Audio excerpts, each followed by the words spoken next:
ربیع الاول شریف کی مبارک مہینے کی گھڑیاں ہیں اور یہ بڑی خوبصورت ساعتیں ہیں اور بڑا خوبصورت بابرکت نورانی مہینہ ہے جس میں اللہ تعالیٰ نے امام الانبیاء اور ساری کائنات کے رحمت نبی دو عالم صلی اللہ علیہ وآلہ وسلم کو پیدا فرمایا۔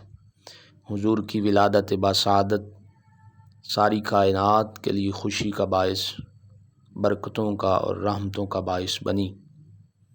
آج ہم اس موضوع پر ایک بڑا ہی اہم اور خوبصورت ایمان افروز واقعہ آپ کو سنانے لگے ہیں کہ حضور کی ولادت باسعادت سے پہلے کے واقعات اور حالات اور لوگوں کا رہن سہن کیسا تھا، اور جب حضور پیدا ہوئے تو لوگوں کی زندگیوں میں انقلاب کیسے آیا، لوگوں کی زندگیاں کیسے بدلیں اور کیسے اللہ نے انہیں اپنے محبوب کی رحمت سے مالا مال فرمایا۔ آج جو واقعہ ہم سنا رہے ہیں یہ یمن کے رہنے والے ایک بت پرست کا ہے جو بتوں کی پوجا کرتا تھا۔ نام اس کا عامر یمنی تھا۔ یہ عامر یمنی بت پرست تھا۔ اس کی ایک بیٹی تھی جو کلونج اور جذام کے مرض میں مبتلا تھی، اسی وجہ سے وہ چلنے پھرنے سے بھی قاصر تھی۔ عامر یمنی روزانہ بت کو ایک جگہ رکھ دیتا اور اس بت کے سامنے اپنی بیٹی کو بٹھاتا، پھر کہتا، اے میرے معبود، یہ میری بیٹی بیمار ہے، اس کا علاج کر، اگر تیرے پاس شفا ہے، اور اسے عافیت اور سکون بخش۔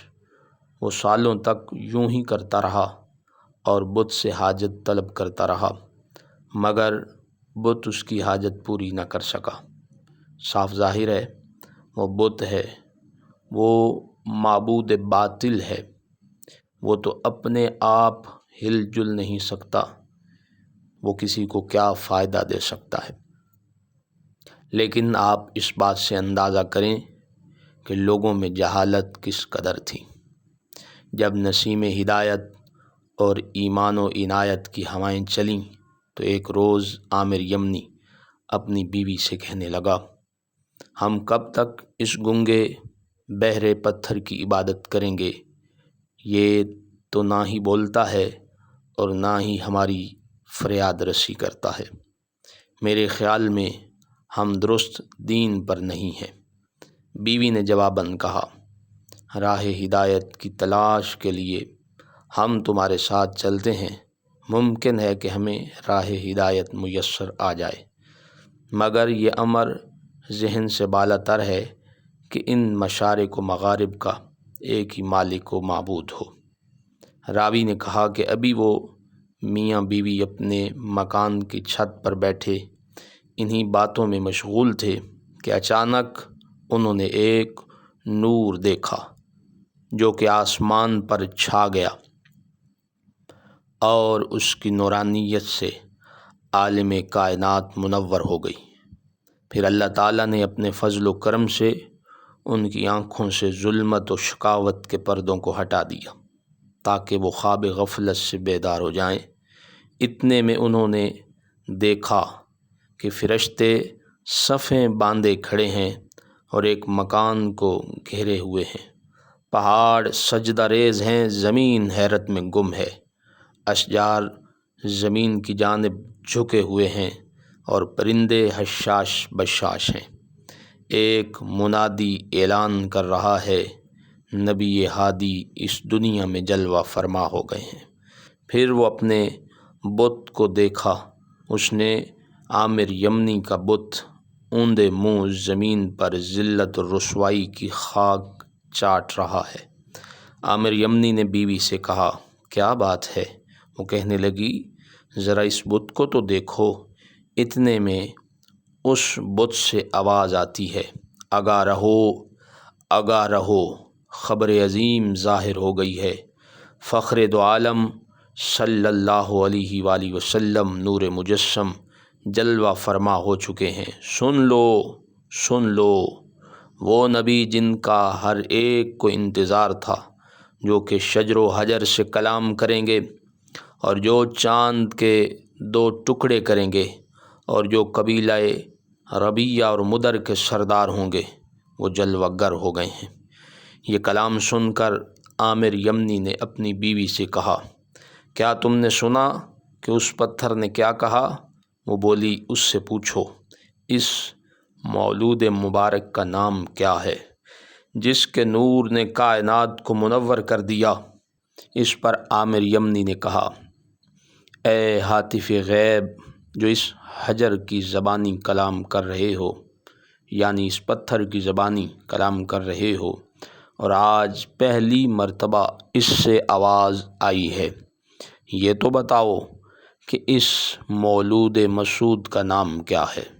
اس غیبی آواز نے کہا، اس مولود مبارک کا نام محمد ہے، اور وہ سرزمین زمزم سے زمزم و صفا یعنی مکہ مکرمہ کے رہنے والے ہیں۔ وطن تہامہ ہے، اور دونوں کندھوں کے مابین علامت نبوت ہے، مہر نبوت ہے۔ جب وہ چلیں گے تو بادل ان پر سایہ کریں گے۔ اس کے بعد عامر یمنی اپنی بیوی سے کہنے لگا، چلو ان کی تلاش میں نکلتے ہیں تاکہ ان کی بدولت حق کی جانب کوئی رہنمائی حاصل ہو۔ گفتگو کے دوران ان کی بیمار بیٹی جو کہ مکان کے نچلے حصے میں بے حس و حرکت پڑی تھی، ان کا خیال بھی اس کی طرف نہیں گیا تھا۔ اچانک چھت پر ان کے سامنے آن کھڑی ہوئی۔ حیران ہو کر باپ نے کہا، اے بیٹی، تیری وہ بیماری و تکلیف کہاں گئی جس نے تیرا جینا مشکل کر دیا تھا؟ بیٹی نے جواب دیا، اے میرے والد، میں نیند کی لذت میں گم تھی کہ اچانک میں نے اپنے سامنے ایک نور کی تجلی دیکھی، اور اس میں سے ایک شخص نکل کر میرے پاس آیا۔ میں نے اس سے پوچھا، یہ نور کیسا ہے اور وہ شخص کون ہے جس کے دندان مبارک کے نور نے مجھے منور کر دیا؟ سبحان اللہ، کہ دندان مبارک سے نور نکلا اور میں منور ہو گئی۔ اس شخص نے کہا، یہ حضرت عدنان کے فرزند کا نور مبارک ہے جس کی تابانی نے کون و مکان کو منور کر رکھا ہے۔ میں نے کہا، مجھے ان کا نام بتائیے، تو فرمایا، ان کا نام احمد و محمد ہے، احمد و محمد ہے۔ مطیعوں پر شفقت فرمائیں گے، خطا کاروں اور دشمنوں سے درگزر فرمائیں گے۔ میں نے پوچھا، ان کا دین کون سا ہے؟ فرمایا، وہ دین حنیف پر ہیں جو کہ ربانی دین ہے۔ میں نے پوچھا، ان کا حسب و نسب کیا ہے؟ فرمایا، وہ قریشی و عدنانی ہے۔ میں نے پوچھا، وہ کس کی عبادت کریں گے؟ فرمایا، وہ اللہ وحدہ لا شریک کی عبادت کریں گے۔ میں نے پوچھا، آپ کون ہیں؟ فرمایا، میں ایک فرشتہ ہوں جسے نور محمدی صلی اللہ علیہ وآلہ وسلم کے اٹھانے کا شرف بخشا گیا ہے۔ میں نے ان سے کہا، آپ نے میری تکلیف کو ملاحظہ نہیں کیا؟ تو فرشتے نے کہا، تم حضور نبی کریم صلی اللہ علیہ وآلہ وسلم کے وسیلے سے دعا کرو، کیونکہ اللہ جل جلالہ نے ارشاد فرمایا ہے، میں نے حضور نبی کریم صلی اللہ علیہ وآلہ وسلم کی ذات میں اپنے راز اور برہان کو ودیت کیا ہے، تو جو کوئی مجھ سے حضور کے وسیلے سے دعا کرے گا میں اس کی مشکل کو حل کر دوں گا، اور جن لوگوں نے میری نافرمانی کی بروز قیامت میں حضور نبی کریم صلی اللہ علیہ وآلہ وسلم کو ان لوگوں کا شفیع بناؤں گا۔ یعنی ایسے نبی کی ولادت ہوئی ہے، ایسے محبوب کی ولادت ہوئی ہے جو دنیا میں بھی لوگوں کے بھلے کریں گے اور جو آخرت میں بھی لوگوں کے بھلے کریں گے۔ حضور رحمت بن کے آئے، غم خاروں کے غم مٹانے آئے۔ آپ نبی رحمت صلی اللہ علیہ وآلہ وسلم کی ولادت باسعادت ابھی حضور آئے نہیں، پہلے ہی اللہ بیماروں کو حضور کے صدقے شفا عطا فرما رہا ہے۔ یہ سنتے ہی وہ بچی کہنے لگی اپنے والد سے کہ میں نے اپنے ہاتھوں کو پھیلا دیا اور خلوص دل سے اللہ تعالیٰ کی بارگاہ میں دعا کی، پھر ان اٹھے ہوئے ہاتھوں کو اپنے چہرے اور جسم پر پھیرا اور اس نبی مکرم کا وسیلہ دیا، اور نیند سے جاگ اٹھی تو میں ایسی تندرست و صحیح ہو گئی جیسا کہ آپ مجھے دیکھ رہے ہیں۔ یہ سن کر عامر یمنی نے اپنی بیوی سے کہا، بے شک یہ مولود مبارک سر و برہان کے امین ہیں، راز اور دلیل کے امین ہیں، اور ہم نے تو ان سے صادر عجیب و غریب نشانیوں کو بھی دیکھ لیا ہے۔ میں ضرور بس ضرور ان کی محبت اور شوق میں جنگلوں اور وادیوں کو طے کروں گا۔ پھر عامر یمنی اور اس کے بقیہ گھر والے اسی مقصد سے تیار ہو کر مکہ مکرمہ کی جانب روانہ ہوئے۔ جب یہ لوگ مکہ شریف میں اپنی منزل مراد تک پہنچ گئے تو حضور نبی کریم صلی اللہ علیہ وآلہ وسلم کی والدہ ماجدہ کے گھر کا معلوم کیا اور بیت آمینہ رضی اللہ تعالی عنہا پر آن پہنچے تو وارگزار ہوئے، کہنے لگے کہ ہمیں اپنے گل کا دیدار کروائیں، اپنے پھول کے دیدار سے بہرہ فرمائیے، جن کے طفیل اللہ نے موجودات کو نور جاں بخشا اور آباء و اجداد کو شرف و بزرگی عطا فرمائی۔ اور حضرت آمینہ رضی اللہ تعالی عنہا سے حضور کی تعریفیں کرنے لگے۔ سیدہ آمینہ رضی اللہ تعالی عنہا نے فرمایا، میں اپنے لخت جگر کو تمہیں نہیں دکھا سکتی، کیونکہ میں یہودیوں سے خوف رکھتی ہوں کہ کہیں ان کو نقصان نہ پہنچائیں۔ یہ سن کر عامر یمنی نے عرض کی، ہم نے فقط ان کی ہی زیارت سے فیض یاب ہونے کے لیے اپنے وطن کو خیر باد کہا ہے، اور ان کے لیے ہی اپنے دین و ایمان کو چھوڑ آئے ہیں، تاکہ حبیب معظم کی زیارت سے بہرہ ور ہوں، کیونکہ ان کی خدمت میں آنے والا کبھی ناکام نہیں ہوگا۔ یہ سن کر حضرت آمینہ رضی اللہ تعالی عنہا نے فرمایا، اگر ایسی بات ہے کہ تمہیں ان کی زیارت ضرور کرنی ہے تو تھوڑی دیر کو رکو، تھوڑی دیر ٹھہرو اور جلدی نہ کرو، مجھے کچھ دیر کی مہلت دو۔ یہ فرما کر آپ شانہ اقدس میں چلی گئیں۔ آپ کا شانہ اقدس میں چلی گئیں۔ تھوڑی دیر کے بعد ان سے کہا، اب اندر آ جاؤ۔ اجازت ملتے ہی وہ اسی کمرے میں داخل ہوئے جس میں نبی مکرم رسول معظم جلوہ فرما تھے۔ جیسے ہی انوار و تجلیات نبوت و رسالت دیکھیں تو انہی میں گم ہو گئے، تکبیر اور تحلیل کہنے لگے، اللہ اکبر سبحان اللہ کہنے لگے۔ سبحان اللہ کہتے کہتے پھر جب رخ زیبا سے کپڑے کو ہٹایا، سبحان اللہ ہٹایا گیا تو اس کی نورانیت سے آسمان اور زمین دمکنے اور چمکنے لگے۔ روئے زیبا کی زیارت کرتے ہی وہ رونے لگے، حتیٰ کہ ان کی آواز بلند ہو گئی۔ قریب تھا کہ اس گریہ و زاری کے سبب ان کی موت واقع ہو جاتی۔ پھر انہوں نے قدم مبارک کو اٹھایا اور زمین پر گھٹنوں کے بل بیٹھ کر دست مقدس کو بوسہ دیا، حضور کے ننھے ننھے ہاتھ چومے۔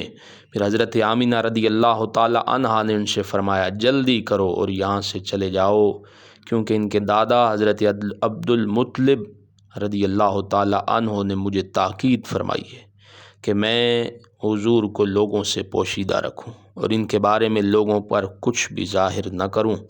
چنانچہ وہ سب بیت آمینہ رضی اللہ تعالی عنہا سے نکلے، اس حال میں کہ ان کے دل آتش شوق زیارت میں جل رہے تھے۔ اتنے میں عامر یمنی نے اپنے دل پر ہاتھ رکھا اور دیوانوں کی طرح چلتے ہوئے کہنے لگا، مجھے دوبارہ بیت آمینہ رضی اللہ تعالی عنہا میں لے چلو اور دوبارہ حضور کی زیارت کرنے دو۔ نبی اللہ کے رسول پیدا ہوئے، دنیا عاشق اور دیوانی ہو گئی۔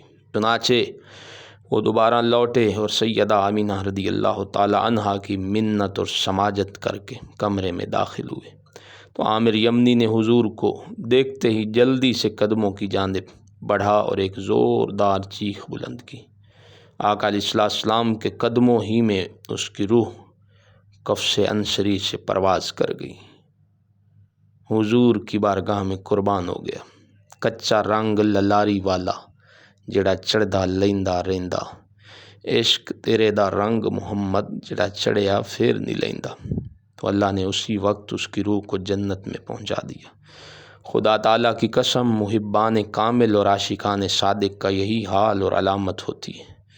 بس اے ہوش مند، حضور نبی کریم صلی اللہ علیہ وآلہ وسلم کے صفات اور فضائل کے بیان کو سنو، جنہیں اللہ نے ایسا جمال عطا کیا ہے جس سے ساری کائنات منور ہو گئی، اور جن کے نور نے آسمان اور زمینوں کو جگمگ جگمگ کر دیا ہے۔ صلو علیہ وسلموا تسلیما حتی تنالوا جنتا و نعیما۔ حضور پر کثرت سے درود و سلام پڑھو تاکہ اس کی برکت سے جنت نعیم میں جگہ نصیب ہو سکے۔ اللہ ہم سب کو حضور کے میلاد کی برکتیں عطا فرمائے۔ اور آخر پر انشاءاللہ ہم اسی طرح حضور کے میلاد شریف کی برکات اور آقا علیہ السلام کی سیرت طیبہ کے واقعات آپ کو سناتے رہیں گے۔ چینل کو سبسکرائب کریں، بیل آئیکن کو دبائیں تاکہ یہ ویڈیو زیادہ لوگوں تک پہنچے۔ اس پیغام کو شیئر کریں اور ثواب دارین میں حصہ شامل کریں۔ اللہ ہم سب کا حامی و ناصر ہو۔